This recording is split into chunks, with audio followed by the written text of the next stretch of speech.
Let me ask you a question, one older than the sands of Babylon and whispered through the pyramids of Egypt. What if the world you see was not the truth, not a reflection of your fate, but a mirror of your belief? And what if you could change your belief and bend the mirror?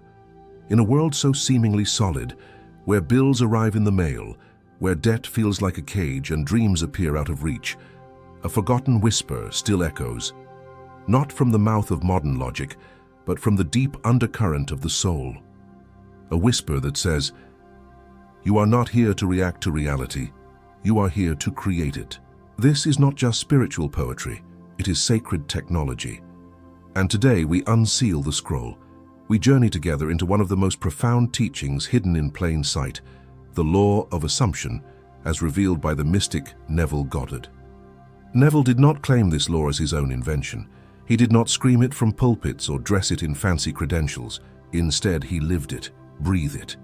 He taught it as an eternal principle passed through mystics, prophets, and ancient dreamers. Not a new law, but a forgotten one. And at the heart of it lies this radical idea: ignore the current facts of life, deny their authority. Step into the assumption of your desire as if it were already real, and the outer world must follow.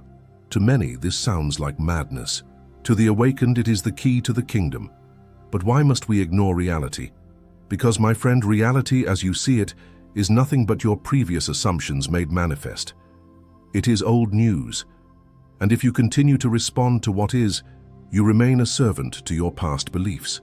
The law of assumption invites you to turn your gaze inward, to dwell not on appearances, but on the imaginal act, to feel the end, and let it be so. This is not wishful thinking. It is an ancient creation. From the Gnostic scrolls to the Hermetic texts, from the Upanishads to the teachings of Christ, one message rises again and again. As within, so without. According to your faith, it is done unto you. Man is all imagination, and God is man, and exists in us, and we in him. These are not pretty metaphors.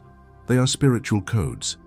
And when you learn to decode them, not just in mind, but in embodiment, you become something the world cannot control, a conscious creator. So today, I ask you to enter the temple of your imagination, to silence the noise of what seems real, to walk with me through the veil of illusion. We will resurrect the ancient art of assumption. We will learn how the mystics ignored the facts to make room for the miraculous. And you, yes you, will come to know wealth not as a number, but as a vibration. Not as something earned, but something allowed. This is not about denying life's struggles. It's about refusing to let them define you. Because the moment you assume you are rich, genuinely, confidently, and inwardly, the world must bend to that assumption. So close your eyes, if only for a breath. Feel the weight of the world melt and listen. Not to the outer noise, but to the inner truth that has been waiting to be heard. You were never meant to chase wealth. You were born to remember it. To understand Neville Goddard's law of assumption, we must first strip away the veil of modernity and descend into the ancient chambers where this truth was first whispered, not as self-help, but as sacred alchemy. Long before the age of reason, before logic was enthroned and mystery was dismissed, the mystics of old knew something we have forgotten. Reality is malleable. It responds not to effort, but to consciousness. Let us begin in ancient Kemet, what the Greeks would later call Egypt. In the temples of Heliopolis and the hidden halls of Hermopolis, the priests and priestesses practiced a divine art called Heka, a form of sacred utterance where the spoken word fused with divine will to shape reality. To speak something was not mere communication, it was creation. The god Ptah, they said, created the world through thought and word. He imagined, and so it became. Sound familiar? Now cross the sands and enter the mystery schools of the East. In the Upanishads, texts that predate most religious traditions, the rishis declared, "You become what you think." This was not poetic optimism, it was a spiritual law. They taught of Brahman, the infinite, formless reality, and of Atman, the individual soul. And they revealed that Atman and Brahman are one, which means the divine does not live outside you. It breathes through you. Your mind, then, is not a passive observer, it is a generative force.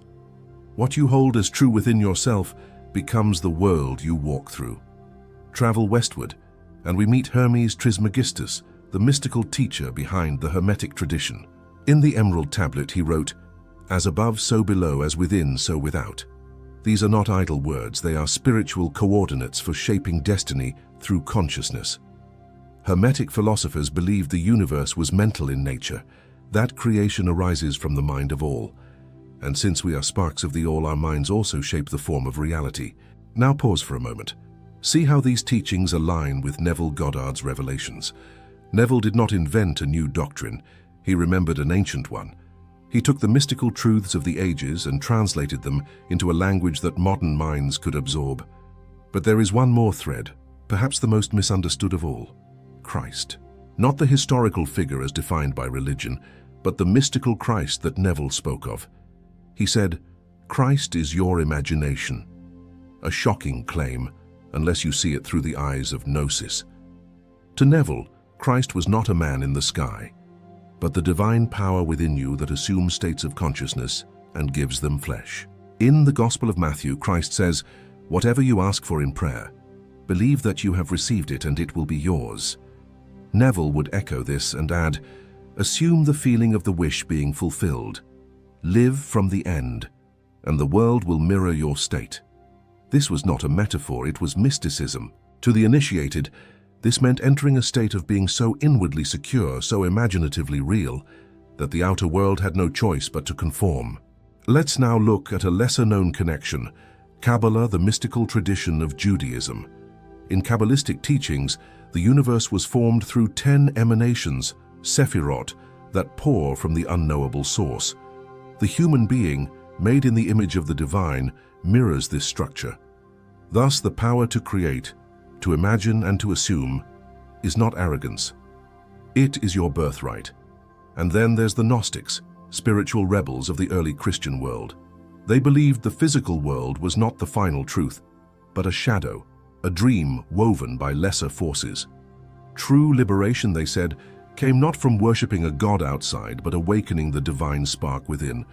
Their texts were buried, burned, and forgotten, until the Nag Hammadi library was discovered in 1945, the same year Neville was rising to prominence. Coincidence or divine timing? The Gnostics spoke of a sacred power called Sophia, wisdom, and of a false world constructed by ignorance. To escape it, one must awaken to their true identity as a divine creator. Neville's work was the modern echo of that call. He taught that assumption is the ladder between heaven and earth, a bridge from the visible to the invisible. So what does this mean for you? It means that when you assume a new state, not based on what your eyes see, but on what your spirit knows, you are performing an act of divine magic. You are partaking in the same sacred current that built pyramids, sang mantras into the wind, and wrote secrets in stone and star. But unlike many of the ancients, Neville gave us a method, a repeatable process, a way to bring heaven into earth, not tomorrow but now. So when you hear the law of assumption, do not mistake it for a trendy phrase. It is not new, it is primordial. It is the serpent coiled at the base of the tree of life, the sacred word uttered before time began, the fire Prometheus stole, the manna that fell from heaven. And now it is yours to remember, yours to wield. The question is, will you assume the wealth already within you? Because to do so is to awaken the God in you. Imagine standing before a mirror. You raise your right hand and the reflection mimics you. You smile and the image smiles back. Now ask yourself, does the reflection move first or do you? The answer is obvious. The mirror only reflects. It cannot initiate. This is the foundation of the law of assumption. Neville Goddard taught that the world around you, the people, the events, the wealth or lack thereof, is nothing more than a mirror. It reflects not your wishes, not your words, but your deepest assumptions. And herein lies the great secret. To change the mirror, you must not scratch at the glass. You must change your stance, your inner world. The law of assumption declares that whatever you assume to be true, even if no outer evidence exists, will eventually harden into fact. Now pause. Feel the power of that statement. It means that your current circumstances are not your prison. They are your proof of what you have unconsciously assumed. If your life has been a symphony of lack, rejection, struggle, Look not to blame fate or other people. Instead ask, what did I assume about myself? This is not judgment, it is liberation. Because if your assumptions created it, then new assumptions can undo it, rebuild it, transform it.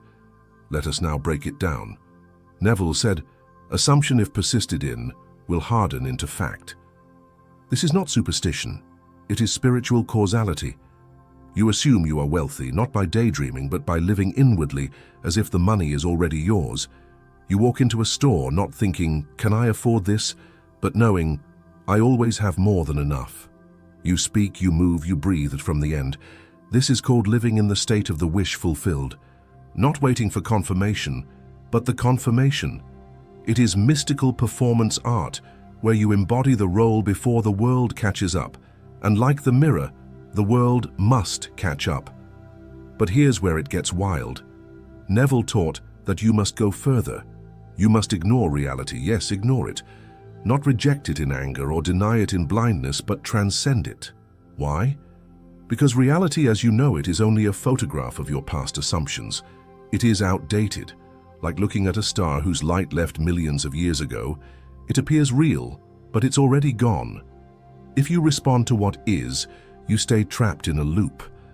But if you respond to what you desire to be true, you step out of the loop and into creation. This is why Neville would say, disregard appearances, persist in your assumption, and it must become your reality. Now consider this metaphor.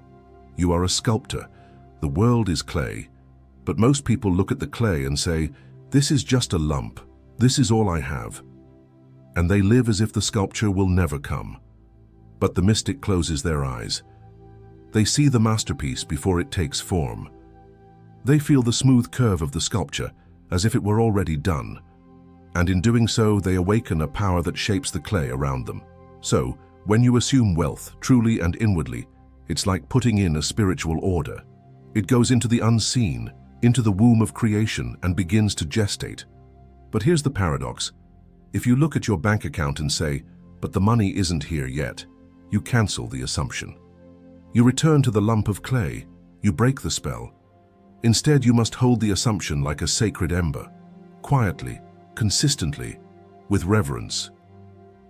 Neville offered many techniques, but the most potent of all was living from the end. Let's say you desire a life of ease and wealth. To live from the end is not to fake it with empty affirmations, but to embody it inwardly. To rise each morning with the feeling, I am already the one who has. This is not imagination as fantasy, it is imagination as prophecy. You are not hoping for money, you are assuming it is yours. And so, it must come, not as a reward, but as a reflection. Neville said, imagination is the only redemptive power in the universe. Not action, no effort, not toil, but imagined assumption, carried with belief. Because imagination is God's tool within you. It is your true divine inheritance. It is the hidden lever that moves mountains. But you must trust it, not partially, not conditionally, fully. Even when the world says you are crazy. Even when logic says this is impossible.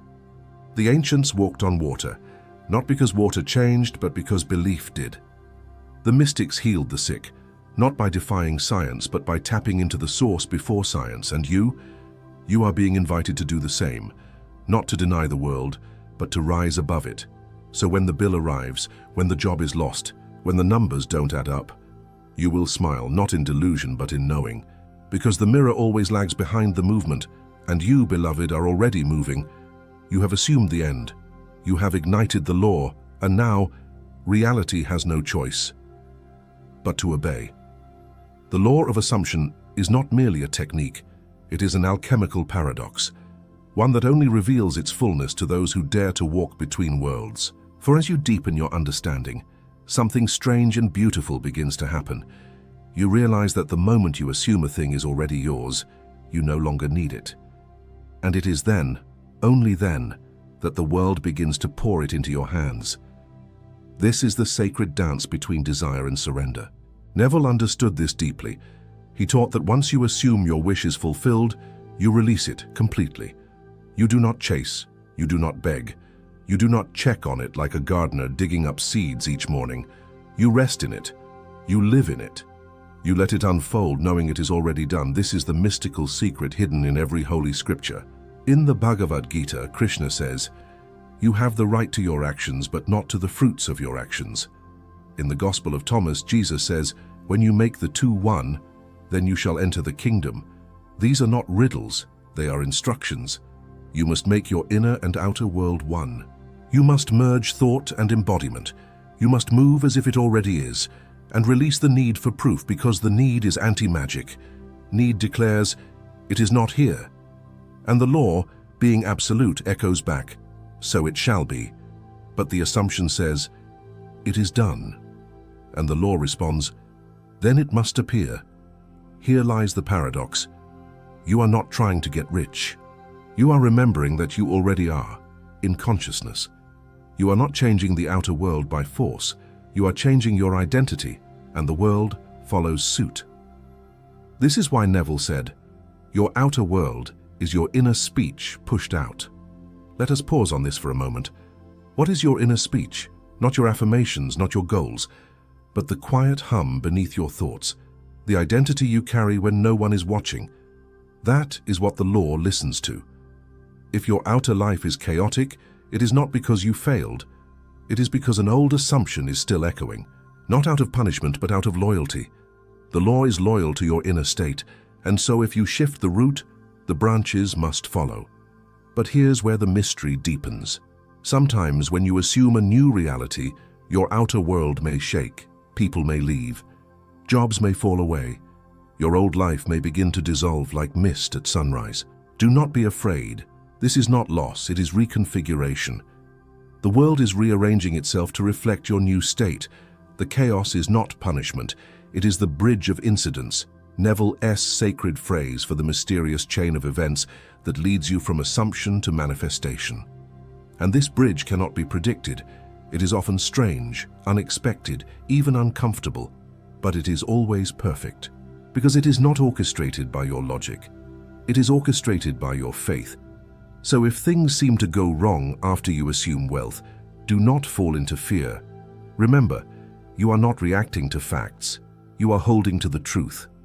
And that truth is this: you are already what you desire to be.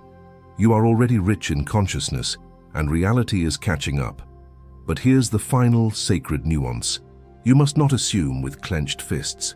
You must assume with open hands. This is not about control. This is about alignment. The more desperately you try to force the result, the more you affirm its absence. But when you rest in the feeling of it already being done, gently, quietly, reverently, you allow it to unfold in divine timing. It is like planting a seed. You do not scream at the soil. You do not pull at the leaves before they sprout. You trust the invisible process. You water the soil with gratitude, and you smile, knowing the bloom is inevitable. So too with your wealth. Assume it, feel it, let it settle into your bones, and then go live, freely, joyfully, fearlessly, knowing that what you have declared within must become visible without. This is not fantasy. This is the sacred order of things. The law of assumption is not a gimmick. It is the rhythm of reality, the blueprint of consciousness. And when you walk in it fully, you become the master mirror, the dreamer who knows they are dreaming, the creator who no longer needs to fight the clay because they know they are the sculptor.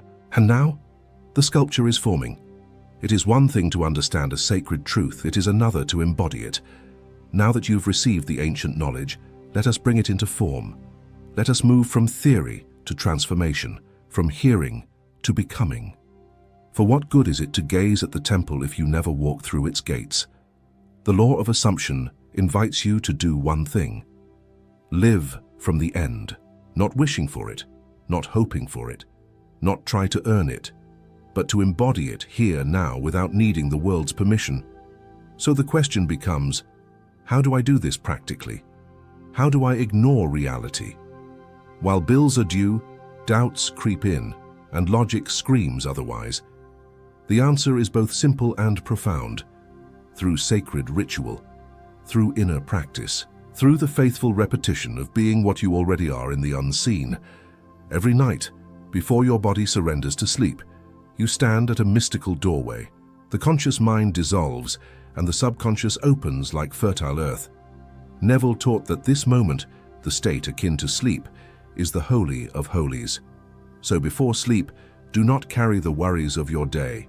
Instead, carry your assumption.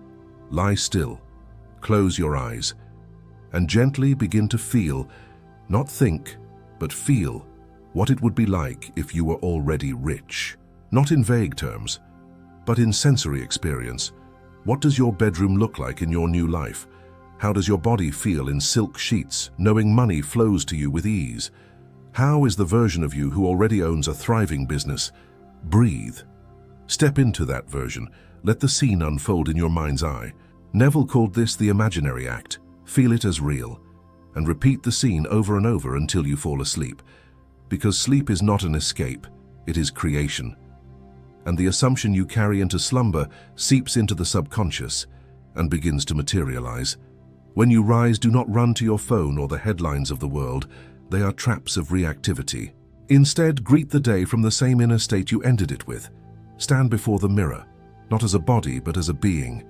Place your hand over your heart and say, I am wealthy now. I am already the one who has. The world is simply catching up.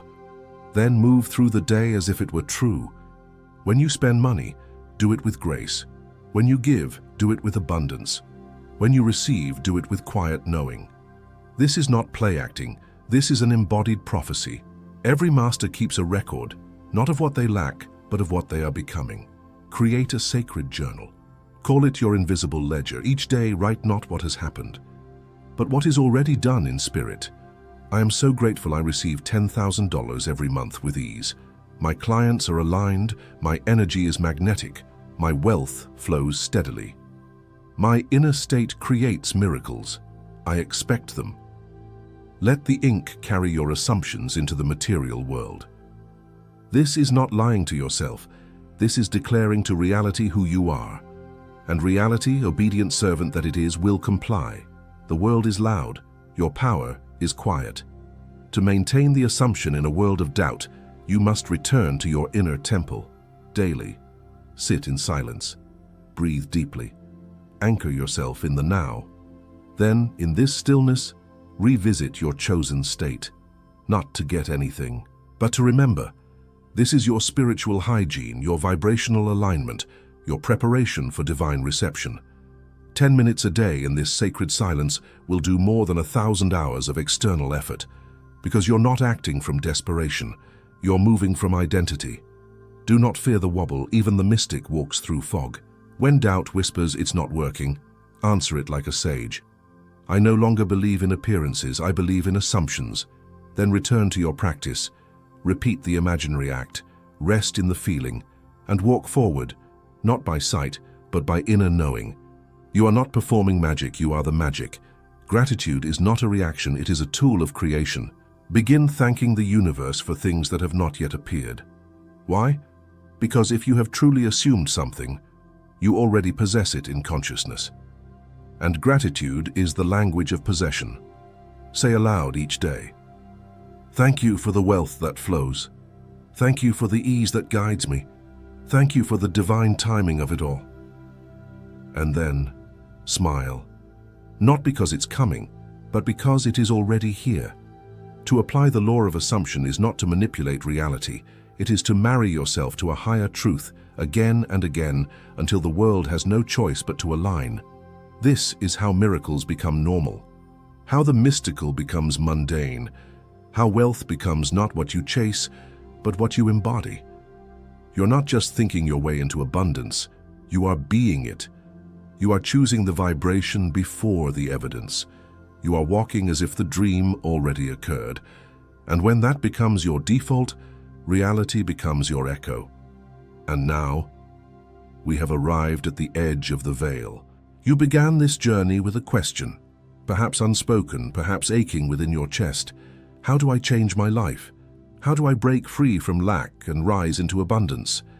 And now, the answer stands before you.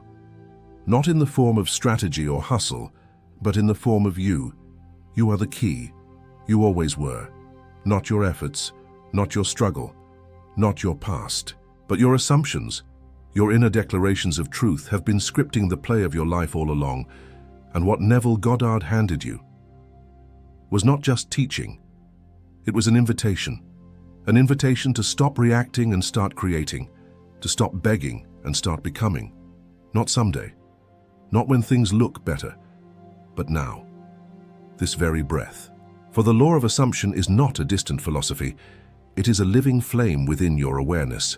Every time you assume your wealth is already real, every time you walk as if you are already blessed, every time you ignore the noise of the world and choose the vision within, you are shaping reality, not as a magician, not as a beggar, but as a divine being awakening to your inheritance. Because that's what wealth truly is. It is not paper, not gold, not numbers in an account. It is a state of being, a frequency of consciousness, a recognition of your divine right to live in ease, to receive with joy, to expand without shame. And when you embody that, the world must obey. It has no choice, because the outer world is your shadow, your echo, your mirror. And when you shift your gaze, when you assume the truth of who you really are, the mirror cannot help but shift. Yes, the facts may resist at first. Yes, the world may test you. But these are not barriers. They are illusions, last flickers of the old assumption dying out. Stay steady. Hold your inner flame. Ignore what you see if it does not align, and return to what you know deep within, that you are already the one who has, that abundance is your nature, that reality was never outside you. It was always you, pushed out. And now, beloved soul, there is only one thing left to do. Live from the end. Feel it as done. Walk as the wealthy one. Assume it and be it. Because in the eyes of the universe there is no time, only frequency, only embodiment, only the truth. And now that you know, you are no longer bound to the story they gave you. You are free. This truth was never lost. It was waiting for you to remember. And now, the path is open.